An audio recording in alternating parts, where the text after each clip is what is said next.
5월 8일 월요일 황장수 뉴스 브리핑 시작하겠습니다. 여러분, 오랜 연휴 내지는 주말 3일 연휴 잘 보냈습니까? 미세먼지로 인해서 제대로 쉬지도 못했을 겁니다. 나라가 참 여러가지로 어지러운데요. 이제 숨 쉬는 것도 기본적인 권리가 되지 못하는 시대가 됐습니다. 오늘 어버이날인데요.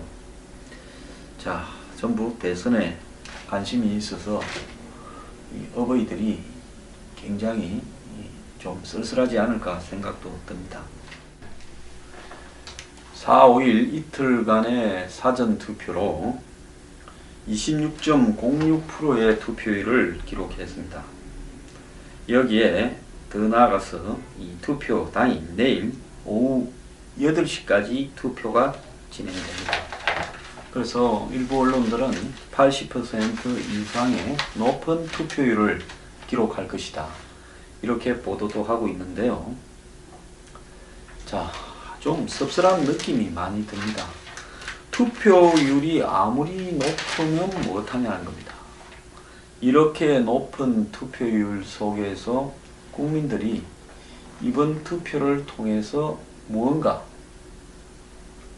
이렇게 새로운 길을 열어낼 것인가 하는 부분에서 저는 그러지 못할 가능성이 크다고 보고 있습니다.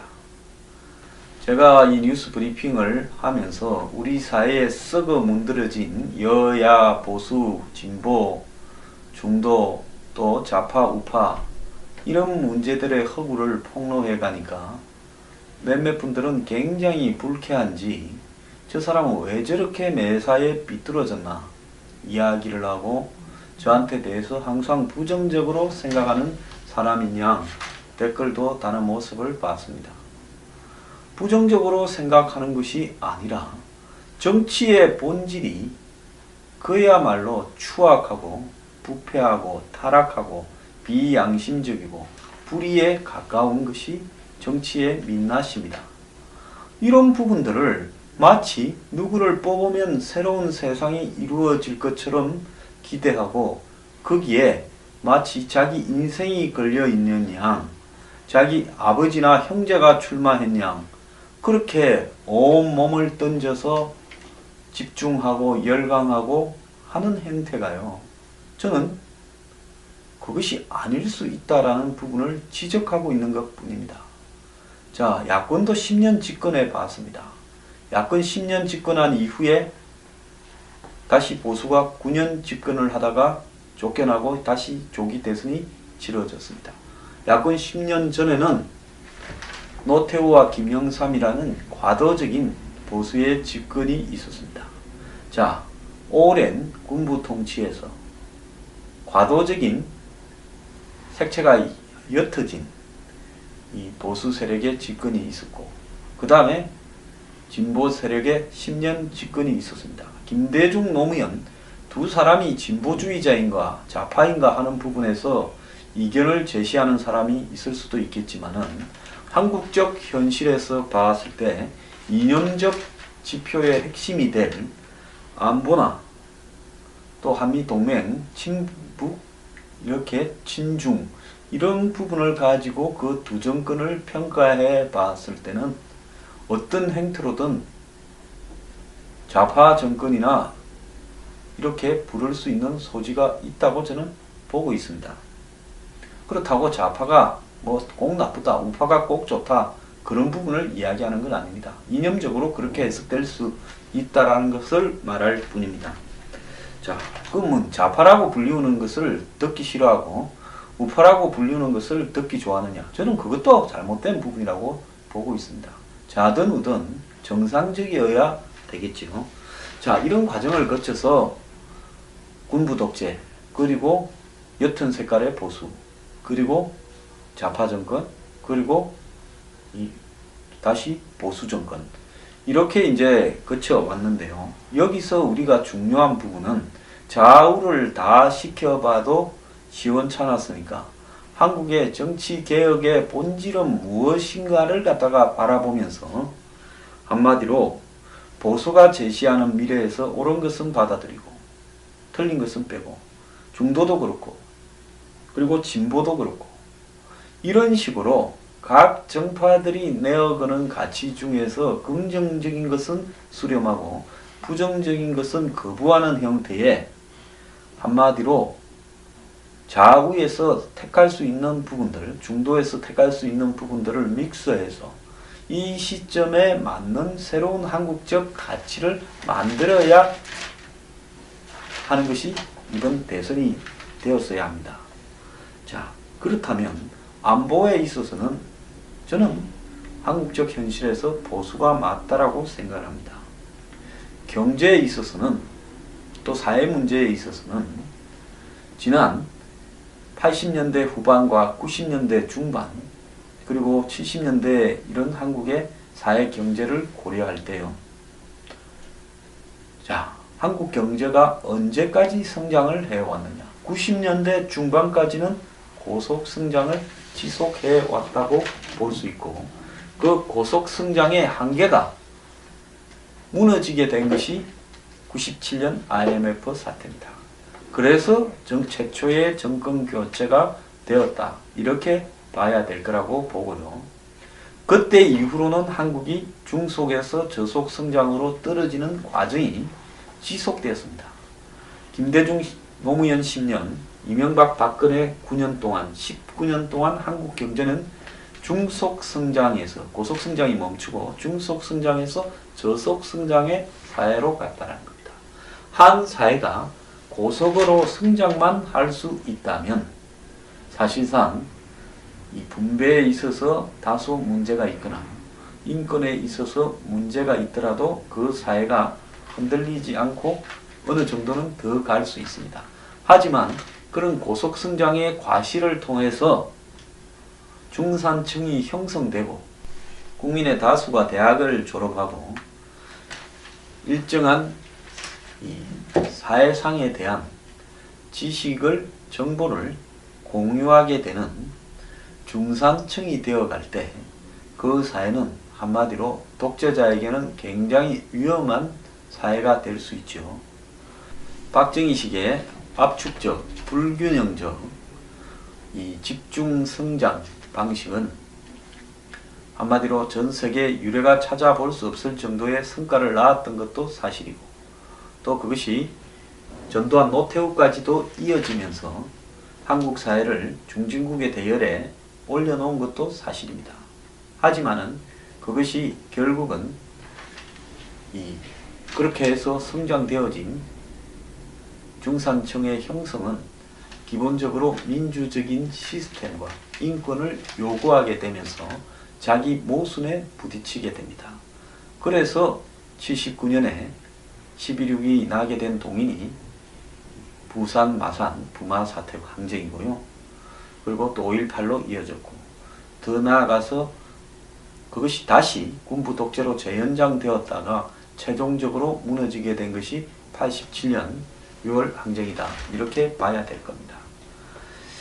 자, 그런 어떤 과정을 통해서 우리가 지금 민주주의의 발전 절차를 밟고 있는데 그런데 우리는 민주주의만 하면 모든 사람이 잘 살게 될 거라고 봤겠지만은 민주주의가 가지고 있는 경제적인 시스템, 자본주의라는 시스템이 민주주의의 발전에 맞게 자본주의 또한 원칙을 가졌어야 되는데 우리 사회의 정치적 민주주의는 발전을 해서 어느 정도 수준까지 올랐습니다.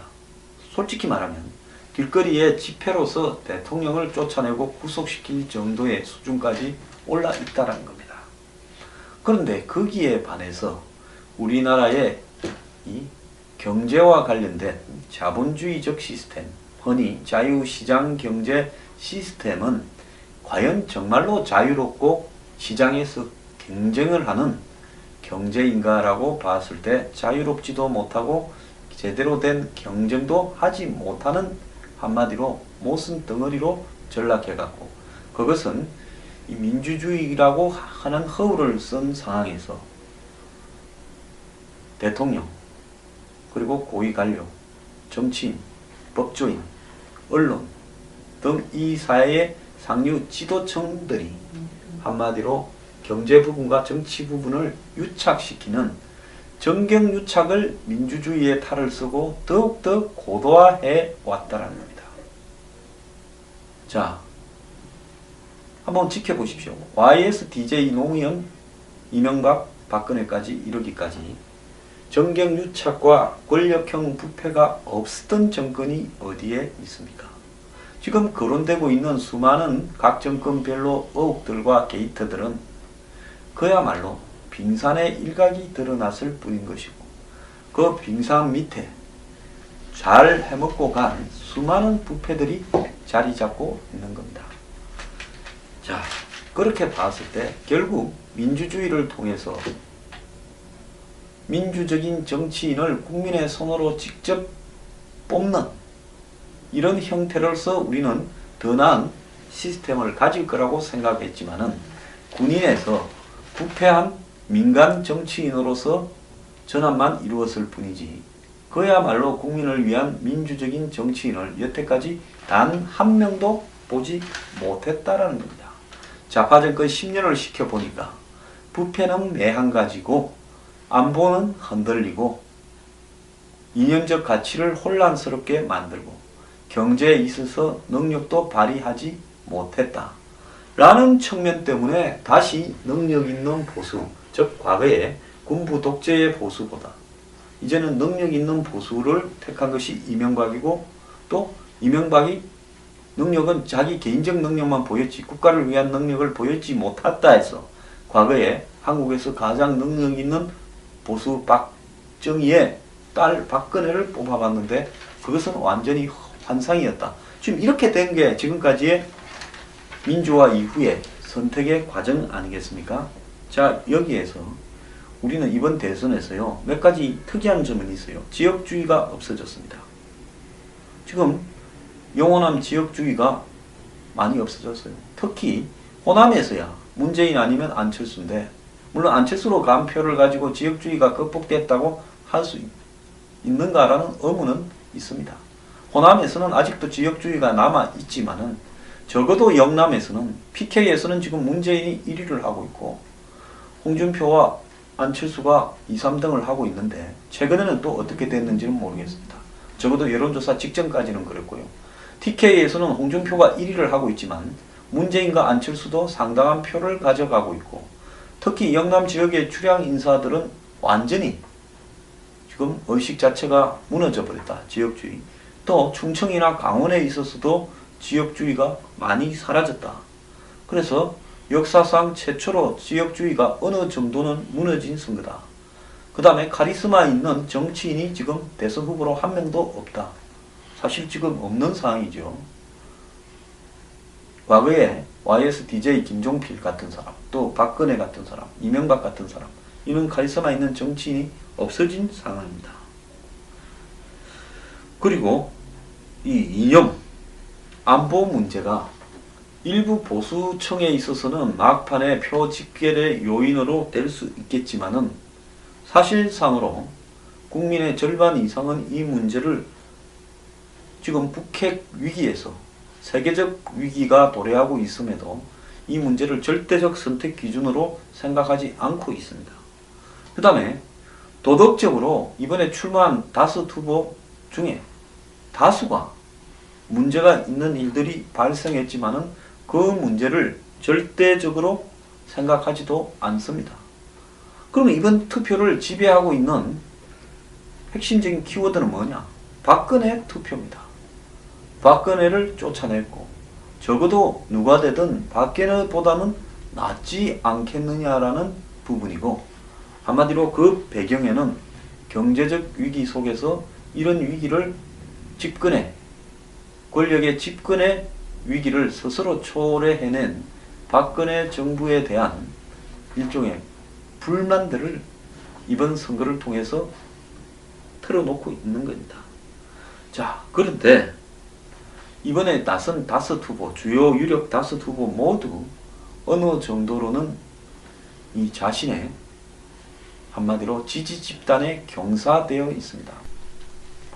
문재인, 홍준표 후보 각기 이념적으로 경사되어져 있다. 이렇게 봐도 되고요. 안철수 후보 자신의 가치를 드러내지 못하고 있습니다.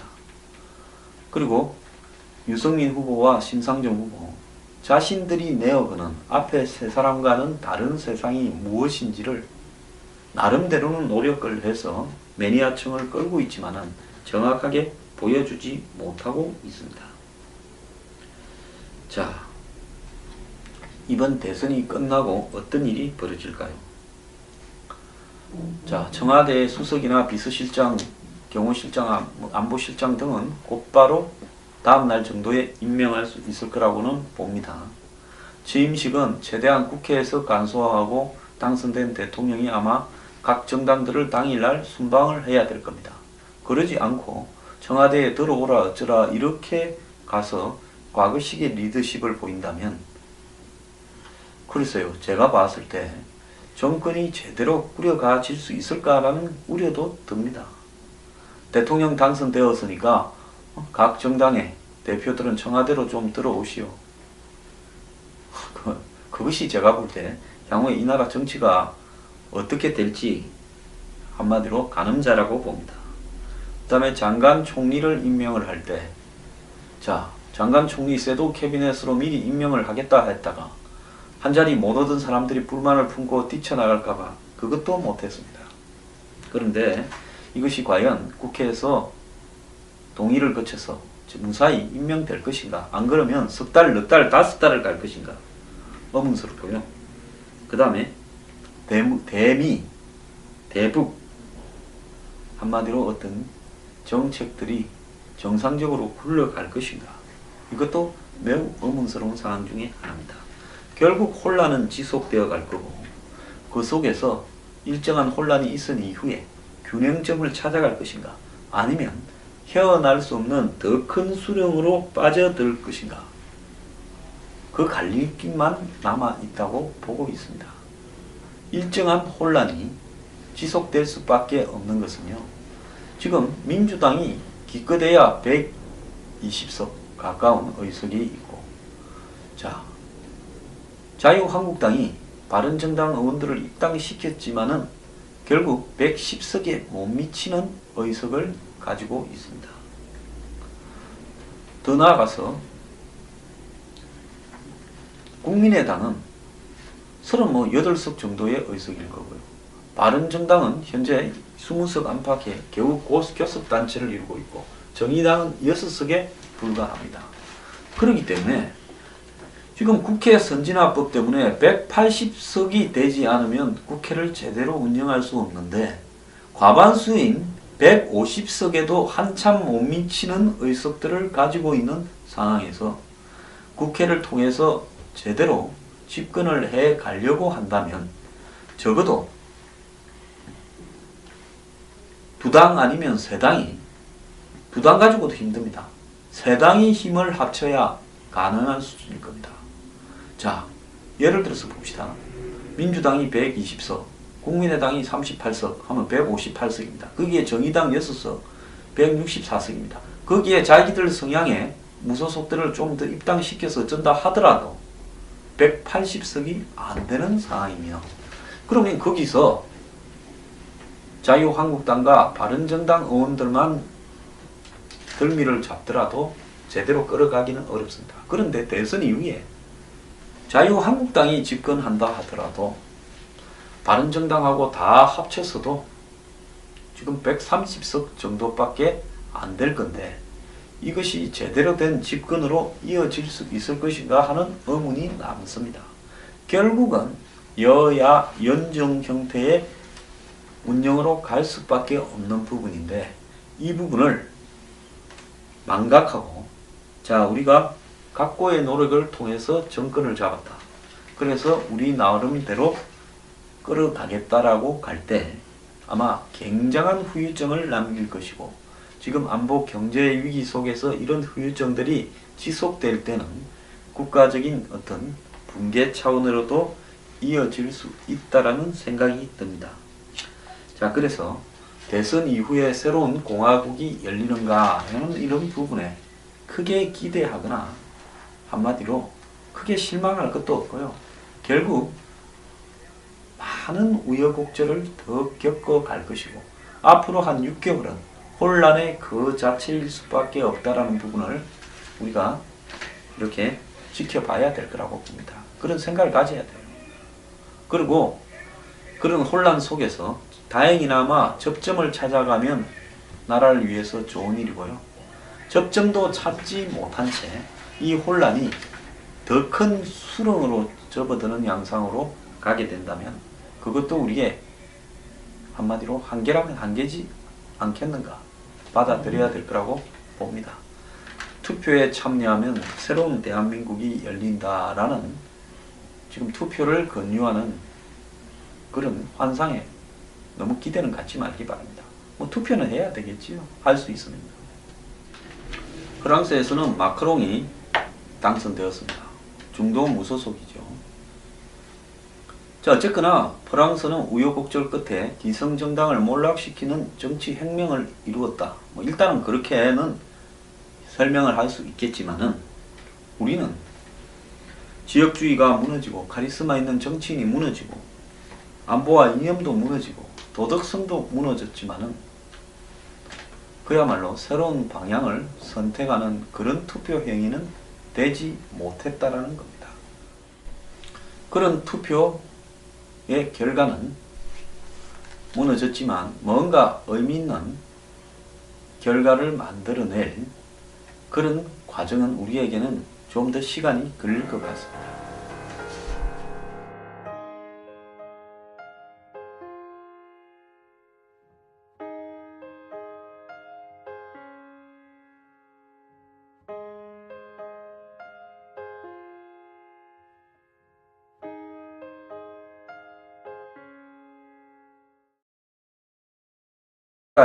옅어진 이 보수 세력의 집권이 있었고 그 다음에 진보 세력의 10년 집권이 있었습니다. 김대중, 노무현 두 사람이 진보주의자인가 좌파인가 하는 부분에서 이견을 제시하는 사람이 있을 수도 있겠지만은 한국적 현실에서 봤을 때 이념적 지표의 핵심이 될 안보나 또 한미동맹, 친북, 이렇게 친중 이런 부분을 가지고 그 두 정권을 평가해 봤을 때는 어떤 행태로든 좌파 정권이나 이렇게 부를 수 있는 소지가 있다고 저는 보고 있습니다.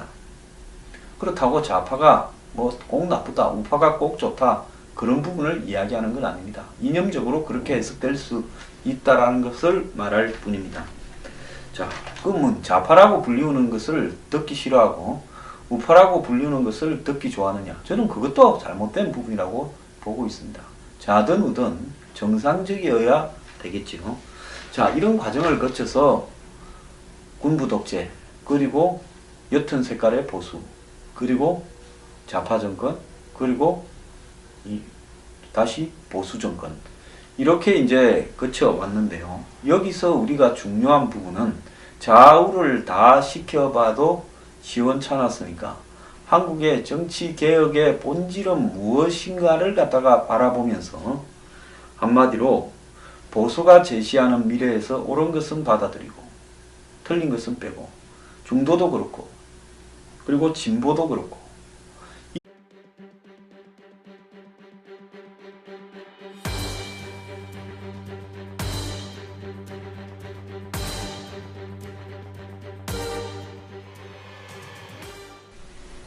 (5월 8일) 월요일 황장수 뉴스 브리핑 시작하겠습니다. 여러분 오랜 연휴 내지는 주말 3일 연휴 잘 보냈습니까? 미세먼지로 인해서 제대로 쉬지도 못했을 겁니다. 나라가 참 여러가지로 어지러운데요. 이제 숨쉬는 것도 기본적인 권리가 되지 못하는 시대가 됐습니다. 오늘 어버이날인데요. 자, 전부 대선에 관심이 있어서 이 어버이들이 굉장히 좀 쓸쓸하지 않을까 생각도 듭니다. 4, 5일 이틀간의 사전투표로 26.06%의 투표율을 기록했습니다. 여기에 더 나아가서 이 투표 당일 내일 오후 8시까지 투표가 진행됩니다. 그래서 일부 언론들은 80% 이상의 높은 투표율을 기록할 것이다, 이렇게 보도도 하고 있는데요. 자, 좀 씁쓸한 느낌이 많이 듭니다. 투표율이 아무리 높으면 못하냐는 겁니다. 이렇게 높은 투표율 속에서 국민들이 이번 투표를 통해서 무언가 이렇게 새로운 길을 열어낼 것인가 하는 부분에서 다소 문제가 있거나 인권에 있어서 문제가 있더라도 그 사회가 흔들리지 않고 어느 정도는 더 갈 수 있습니다. 하지만 그런 고속성장의 과실을 통해서 중산층이 형성되고 국민의 다수가 대학을 졸업하고 일정한 이 사회상에 대한 지식을, 정보를 공유하게 되는 중산층이 되어갈 때 그 사회는 한마디로 독재자에게는 굉장히 위험한 사회가 될 수 있죠. 박정희식의 압축적, 불균형적 이 집중 성장 방식은 한마디로 전 세계 유례가 찾아볼 수 없을 정도의 성과를 낳았던 것도 사실이고, 또 그것이 전두환 노태우까지도 이어지면서 한국 사회를 중진국의 대열에 올려놓은 것도 사실입니다. 하지만은 그것이 결국은 그렇게 해서 성장되어진 중산층의 형성은 기본적으로 민주적인 시스템과 인권을 요구하게 되면서 자기 모순에 부딪히게 됩니다. 그래서 79년에 11.6이 나게 된 동인이 부산, 마산, 부마 사태 항쟁이고요. 그리고 또 5.18로 이어졌고, 더 나아가서 그것이 다시 군부 독재로 재연장되었다가 최종적으로 무너지게 된 것이 87년 6월 항쟁이다, 이렇게 봐야 될 겁니다. 자, 그런 어떤 과정을 통해서 우리가 지금, 저는 그러지 못할 가능성이 크다고 보고 있습니다. 제가 이 뉴스 브리핑을 하면서 우리 사회에 썩어 문드러진 여야, 보수, 진보, 중도, 또 좌파, 우파 이런 문제들의 허구를 폭로해 가니까 몇몇 분들은 굉장히 불쾌한지 저 사람은 왜 저렇게 매사에 삐뚤어졌나 이야기를 하고 저한테 대해서 항상 부정적으로 생각하는 사람인 양 댓글도 다는 모습을 봤습니다. 부정적으로 생각하는 것이 아니라 정치의 본질이 그야말로 추악하고 부패하고 타락하고 비양심적이고 불의에 가까운 것이 정치의 민낯입니다. 이런 부분들을 마치 누구를 뽑으면 새로운 세상이 이루어질 것처럼 기대하고 거기에 마치 자기 인생이 걸려있는 양, 자기 아버지나 형제가 출마한 양 그렇게 온몸을 던져서 집중하고 열광하고 하는 행태가요, 저는 그것이 아닐 수 있다라는 부분을 지적하고 있는 것 뿐입니다. 자, 야권도 10년 집권해 봤습니다. 야권 10년 집권한 이후에 다시 보수가 9년 집권을 하다가 쫓겨나고 다시 조기 대선이 치러졌습니다. 야권 10년 전에는 노태우와 김영삼이라는 과도적인 보수의 집권이 있었습니다. 자, 오랜 군부 통치에서 과도적인 색채가 이런 식으로 각 정파들이 내어거는 가치 중에서 긍정적인 것은 수렴하고 부정적인 것은 거부하는 형태의, 한마디로 좌우에서 택할 수 있는 부분들, 중도에서 택할 수 있는 부분들을 믹서해서 이 시점에 맞는 새로운 한국적 가치를 만들어야 하는 것이 이번 대선이 되었어야 합니다. 자, 그렇다면 안보에 있어서는 저는 한국적 현실에서 보수가 맞다라고 생각을 합니다. 경제에 있어서는, 또 사회 문제에 있어서는 지난 80년대 후반과 90년대 중반 그리고 70년대 이런 한국의 사회 경제를 고려할 때요,